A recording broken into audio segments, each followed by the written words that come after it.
星河斗。 Halo guys, balik lagi sama Abang Frank. Gimana kabar teman-teman semuanya? Baik-baik aja ya kan? Nah, di video kali ini kita bakalan ngelanjutin lagi pembahasan alur cerita Donghua Transformasi Bintang part 7 ya guys ya. Seperti biasa buat teman-teman yang baru gabung, Abang Frank saranin nonton dulu pembahasan bagian-bagian sebelumnya. Untuk linknya udah ada di kolom deskripsi. Oke lah guys, nggak usah kebanyakan drama lagi di awal video. Langsung aja simetriskan posisi rebahan kalian. Inilah waktunya kita baku hantam.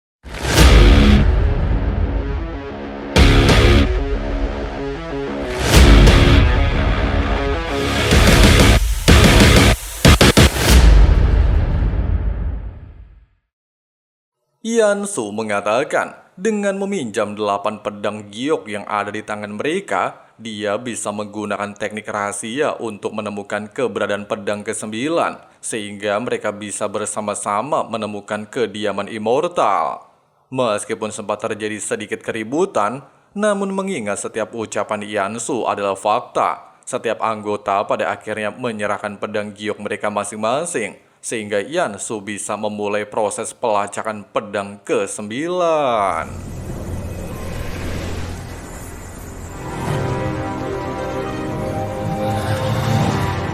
Singkatnya, melihat 8 pedang giok telah bereaksi, seluruh anggota tanpa basa-basi langsung mengikuti arah yang ditunjukkan 8 pedang giok.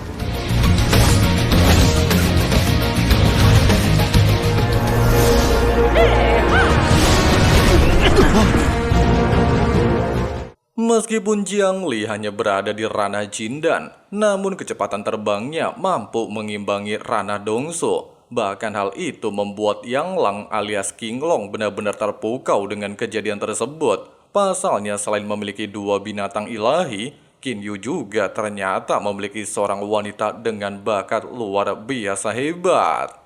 Singkat cerita, setelah beberapa hari melakukan perjalanan, mereka pada akhirnya memasuki wilayah Sungai Wu yang berada di benua Qianlong, di mana sama-sama kita ketahui, Sungai Wu merupakan area dekat dengan Gunung Yunwu tempat masa kecil Qin Yu.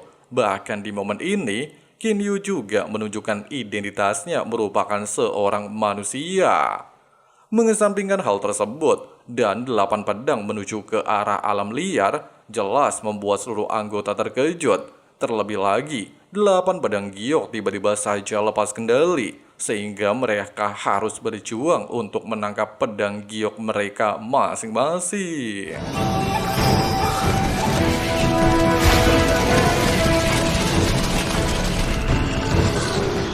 Menyadari di alam liar terdapat kekuatan misterius yang mengganggu metode rahasianya, Yansu lantas meminta mereka untuk secara perlahan mencari lokasi pasti pedang giok 8 dengan indera spiritual.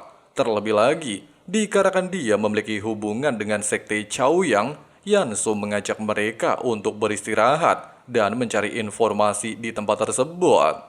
Sayangnya, dikarenakan Qin Yu notabene berasal dari benua Qianlong, dia justru memutuskan untuk pulang ke rumahnya.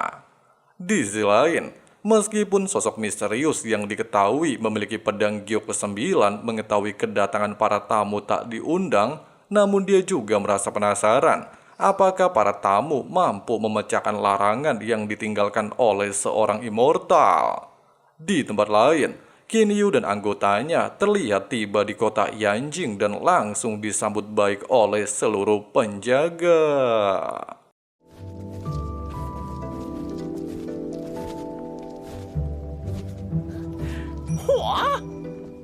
Di saat Qin Yu merasa heran tidak melihat ayahnya, kedua kakaknya mengatakan ayah mereka sedang berlatih tertutup bersama tetua Feng. Dan bersama dengan hal itu, Tisan dan Ti Xiolu menunjukkan diri, di mana saat ini Tisan telah menjadi pemimpin pasukan kota Suyan. Meskipun Qin Yu merasa senang mendengarkan hal itu, namun dia juga kembali bertanya, kemana perginya Jenderal Zhou Yunxing? Di saat kedua kakaknya beralasan, Jenderal Zhou sedang memperbaiki tanggul Sungai Wu yang jebol, Hal itu seketika membuat Qin Yu merasa ada yang disembunyikan oleh kedua kakaknya, di mana dalam perjalanan dia melihat Sungai Wu baik-baik saja. Baru saja kedua kakaknya meminta Qin Yu untuk tidak berpikir macam-macam, Qin Yu lantas segera menuju ruangan rahasia bawah tanah. Di tempat ini, Qin Yu menemukan fakta mengejutkan, di mana baik tetua Feng dan ayahnya kehilangan satu lengan oleh perbuatan Dong Fangyu. Bahkan Jenderal Zhou ternyata tewas di tangan Sekte Chaoyang di wilayah dinasti Ming. Mendengarkan hal itu jelas membuat Qin Yu benar-benar emosi. Dia beranggapan untuk apa ayahnya menutupi hal ini darinya. Bahkan dengan perasaan emosi gurunya juga tewas, serta ayah dan pamannya dibuat cacat, Qin Yu lantas berniat untuk balas dendam. Pasca kepergian Qin Yu dan tetua Feng merasakan banyak kultivator iblis mendekat, hal itu sempat menimbulkan kepanikan. Tapi nyatanya, kultivator iblis adalah anggota Pavilion Bintang yang diketuai oleh Yan Rui. Dia mendapatkan perintah dari Qin Yu untuk menjaga kota Yanjing. Sementara itu di Sekte Chaoyang, ketika Yan Su baru saja berjanji akan membawa sekte tersebut ke wilayah Penglai jika berhasil menemukan keberadaan pedang giok, serta Dong Fangning dan putranya alias Dong Fangyu berjanji akan melakukan segala cara, Qin Yu tiba-tiba saja menunjukkan diri dengan penuh emosi, sehingga membuat Yan Su terlihat heran apa yang sebenarnya telah terjadi. Kenapa Master Pavilion Bintang sang penguasa lautan tanpa batas terlihat begitu emosi kepada Dong Fangyu? Mendengarkan sosok yang baru saja muncul bernama Qin Yu dan memiliki marga Qin, seketika membuat Dong Fangning ketar-ketir. Bahkan dia mengetahui Qin Yu ternyata adalah keluarga dari Qinde. Dengan adanya fakta tersebut, anak dan bapak tanpa terduga langsung memohon ampun kepada Qin Yu dengan alasan mereka benar-benar tidak mengetahui bahwa Qinde adalah ayah Master Qin Yu. Selain itu juga, Dong Fangning meminta Qin Yu untuk melupakan masalah sebelumnya. Pasalnya mereka haruslah menemukan pedang giok ke-9 yang juga akan menguntungkan baginya. Namun sayangnya, menyadari ayah dan pamannya terluka, bahkan guru Zhou mati di tangan Dong Fangyu, Qin Yu tidaklah memperdulikannya dan langsung menghajarnya.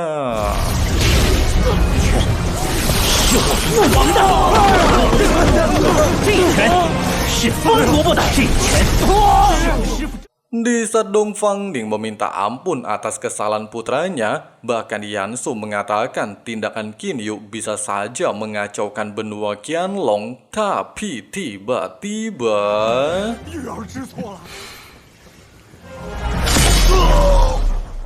ketika King Long meminta Qin Yu untuk tidak menandiri serta menghancurkan inti jiwa seluruh anggota Sekte Chaoyang, Yan Su lantas meminta Qin Yu untuk tidak bertindak berlebihan, di mana para immortal melarang kultivator ikut campur urusan dunia fana. Jika Qin Yu menghancurkan Sekte Yang Chao, maka hal itu sama saja melanggar aturan dunia kultivasi dan pastilah memprovokasi banyak master immortal, serta bisa berdampak buruk bagi keluarga Qian.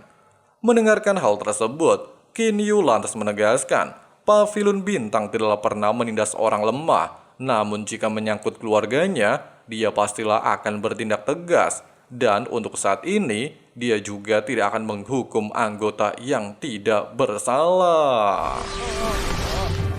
Baru saja tiba di kediaman Kaisar, Qin Yu langsung dikejutkan tangan Ti Xiaolu yang buntung sudah sembuh, di mana hal ini berkat kemampuan ajaib Jiang Li. Bahkan diketahui, Jiang Li juga sedang membantu Kaisar Qinde.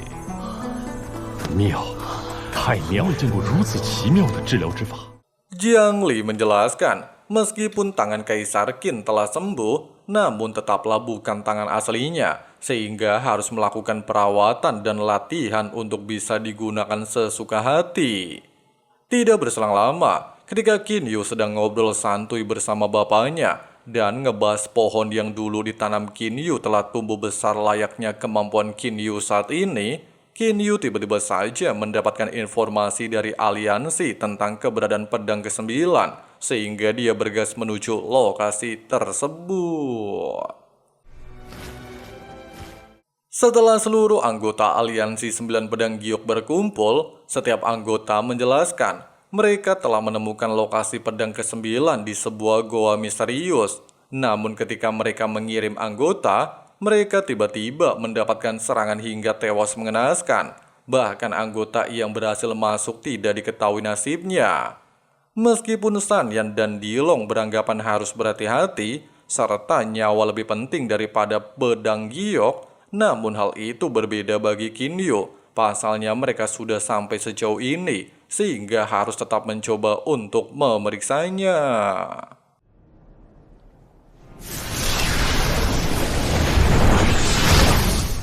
Dengan mengandalkan kemampuan mata api milik Huo Fei, seluruh anggota bisa mengetahui banyak bahaya dari dalam goa, sehingga mereka bisa bersiap diri ketika menghadapi semburan energi dingin.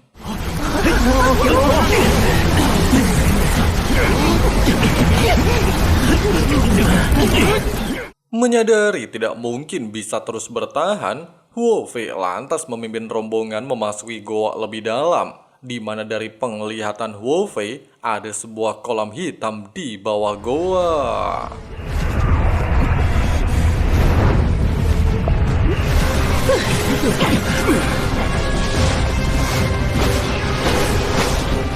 Meskipun berhasil selamat, namun mereka kehilangan banyak anggota selama memasuki goa, dan keadaan belum juga stabil.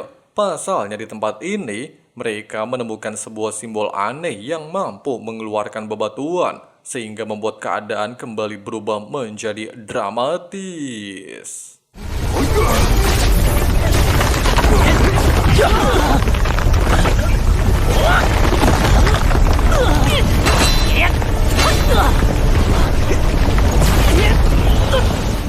Menyadari hal ini bisa membuat mereka tewas satu persatu kehabisan kekuatan, Kinyu lantas meminta seluruh anggota untuk menghancurkan simbol di atas dinding goa. Dengan begitu bisa menghentikan serangan batu yang tidak ada habisnya.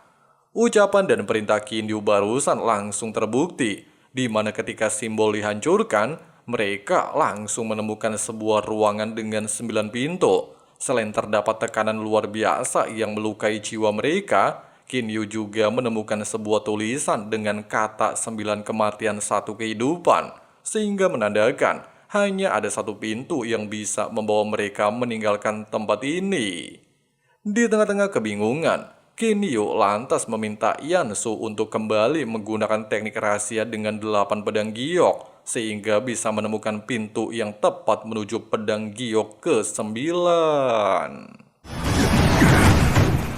Mengikuti arah yang sebelumnya ditunjukkan 8 pedang giok, Kinyu dan seluruh anggota lantas memasuki pintu tersebut, dan kali ini masih saja sama seperti sebelumnya, di mana mereka justru terjebak di dalam magma bawah tanah. Bahkan magma tersebut memiliki ketahanan luar biasa kuat dan tidak bisa ditembus. Dalam situasi terdesak, seluruh anggota lantas menyatukan kekuatan untuk membentuk barrier pelindung. Namun sayangnya, usaha mereka tidaklah membuahkan hasil apapun. Pasalnya sedikit demi sedikit magma terus-menerus menekan mereka. Tapi tiba-tiba... Di saat Kinyu terkejut melihat adanya singa naga batu dan ponik merah, sosok misterius di tempat ini lantas memperkenalkan diri bernama Yanmo, sekaligus penguasa alam liar dan pemilik pedang giok ke-9.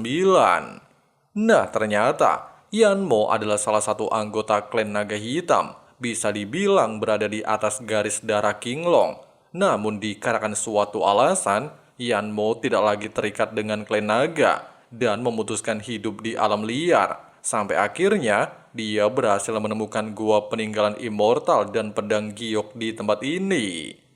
Di saat Kinyu beranggapan, Yanmo sengaja memancing mereka ke tempat ini demi menemukan kediaman immortal, Yanmo sendiri tidaklah menyangkalnya, di mana setelah melihat mereka mampu melewati semua jebakan di dalam goa yang ditinggalkan immortal, Yanmo juga tertarik untuk bekerja sama dengan mereka. Pasalnya hal itu sudah membuktikan mereka memiliki kemampuan.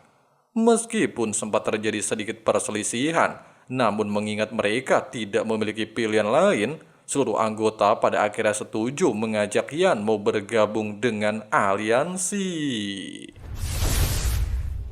Tidak lagi membuang waktu demi mengetahui lokasi kediaman Immortal, seluruh anggota lantas menyatukan pedang giok mereka masing-masing menjadi 9 pedang giok dewa.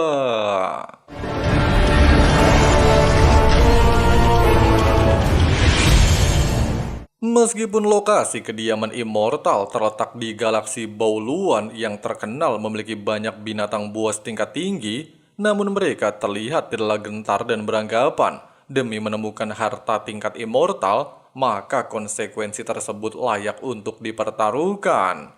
Hanya saja mengingat perjalanan sangatlah berbahaya, serta membawa banyak anggota pastilah lebih beresiko, Yanmo dan King Long lantas menyarankan membawa anggota sesuai dengan jumlah pedang giok di tangan mereka masing-masing. Satu pedang berarti hanya bisa membawa satu anggota, dan seterusnya.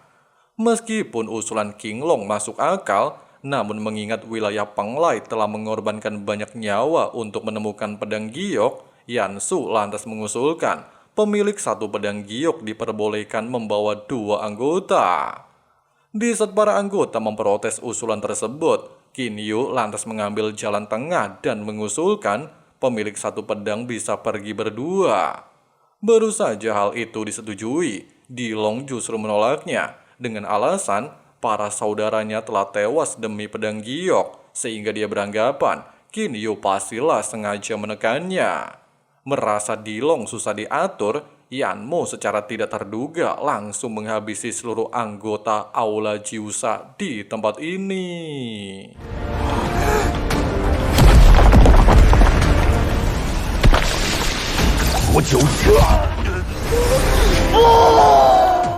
Meskipun tindakan Yanmo terbilang nekat, namun dia beralasan tindakannya adalah jalan terbaik. Pasalnya Aula Jiusa memiliki ambisi tersembunyi, sangat berbeda dengan faksi lainnya. Merasa ucapan barusan adalah kebenaran, San Yan lantas bertekad meminta para bawahannya untuk segera menghancurkan Aula Jiusa di lautan tanpa batas.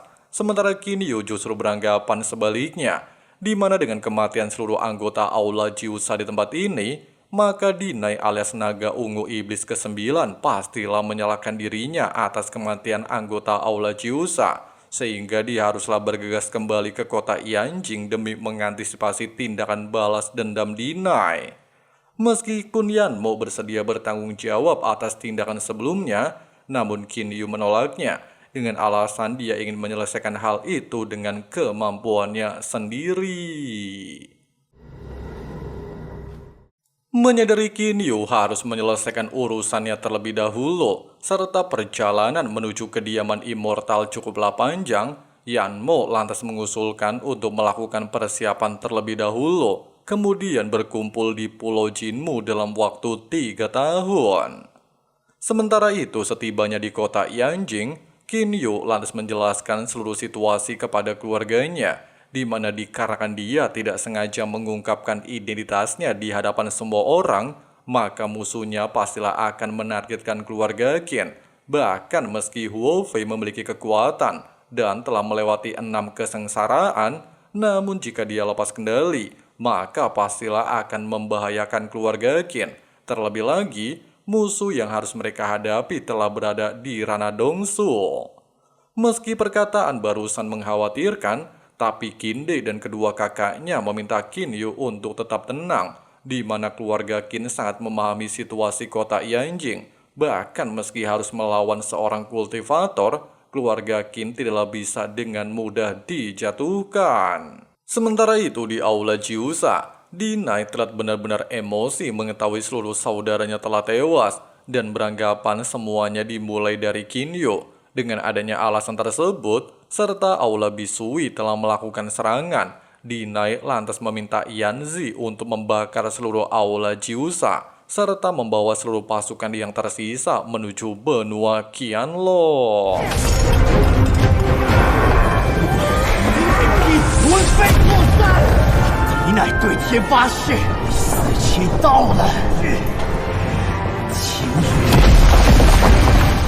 Di sisi lain, Xiaohe ternyata sedang melewati 6 petaka petir surgawi untuk menerobos Rana Dongso. Bahkan dikatakan, 6 petaka petir bagi binatang buas merupakan siklus cukup berat untuk dilalui. 魔被扩散，小黑全力以赴。到了最后一道天雷， Hanya dalam waktu singkat dan penuh dengan adegan mendebarkan, Xiaohe pada akhirnya berhasil melewati 6 petaka petir. Selain membuatnya menerobos Rana Dongso, hal itu juga memungkinkan Xiaohe untuk bertransformasi ke bentuk manusia.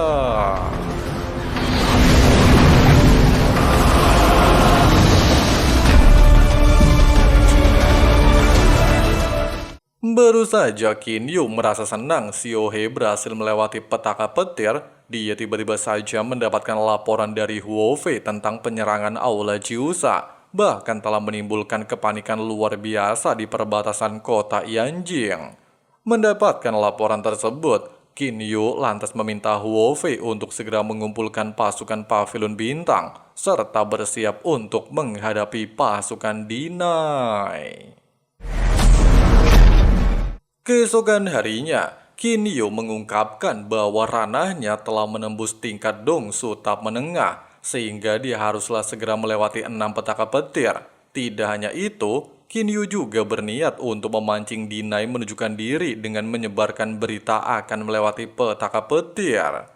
Meskipun Jiang Li sempat meminta Qin Yu tidak melakukan hal tersebut, serta konsekuensi bisa sangat beresiko jika ada orang lain ikut campur saat dia melewati petaka petir, namun Qin Yu tetaplah bersikeras. Dia beranggapan hal ini adalah jalan satu-satunya untuk memancing Dinai menunjukkan diri, sehingga bisa sepenuhnya menghilangkan ancaman keluarga Qin. Merasa Qin Yu susah dibilangin, hal itu seketika membuat Jiang Li murung dan meninggalkan tempat ini.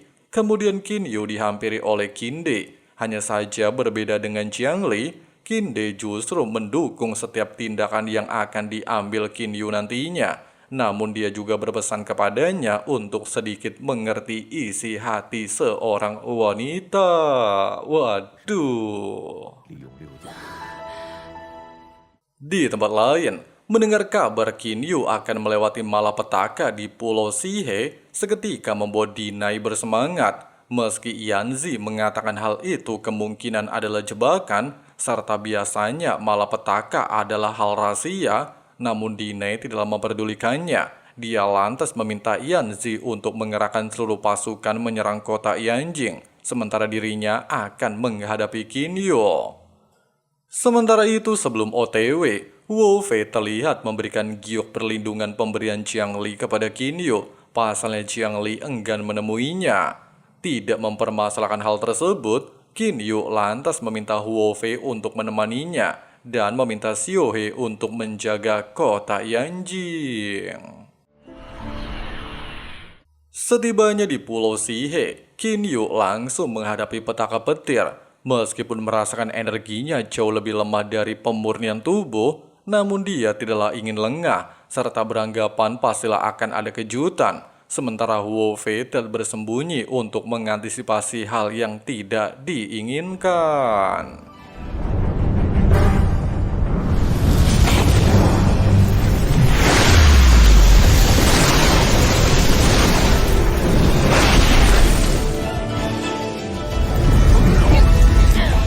Di saat petir ketiga telah menyambar dan belum menunjukkan perubahan energi, sempat membuat Qin Yu merasa heran. Dia juga bertanya-tanya, kenapa Dinai belum juga menunjukkan diri.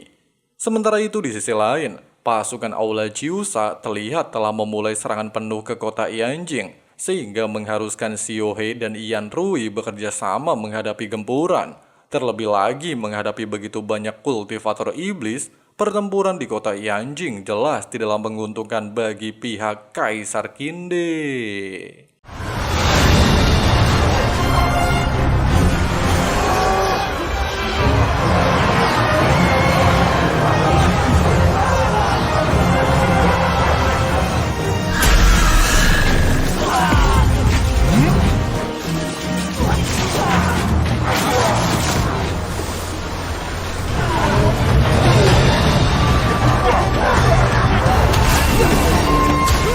Kembali ke tempat Kinyu, menyadari sudah hampir mencapai petir kelima, Dinai belum juga menunjukkan diri. Dia lantas meminta Huo Fei untuk membawa seluruh pasukan kembali ke kota Yanjing dan membantu ayahnya. Meskipun Huo Fei sempat menolak, namun Kinyu tetap memaksanya.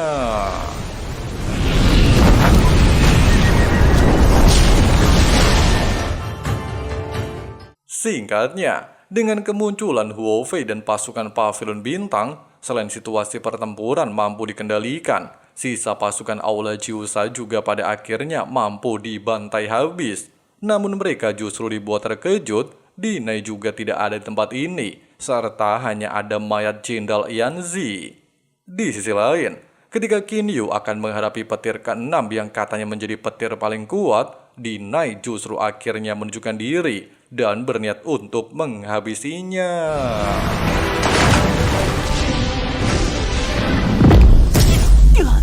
Digempur oleh serangan habis-habisan dari Dinai dan juga petir ke-6, jelas membuat keadaan Kinyu benar-benar terdesak, membuatnya hanya bisa bertahan tanpa melakukan perlawanan.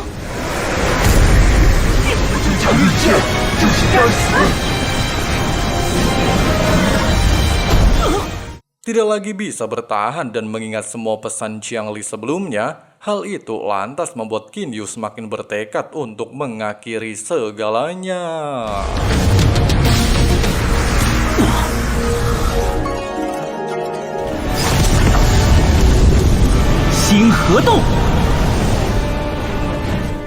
Tepat ketika Kinyu menggunakan Gyo pemberian Jiang Li untuk bertahan, Dinai lantas bertekad membawa Kinyu mati bersamanya dengan cara meledakkan inti jiwanya.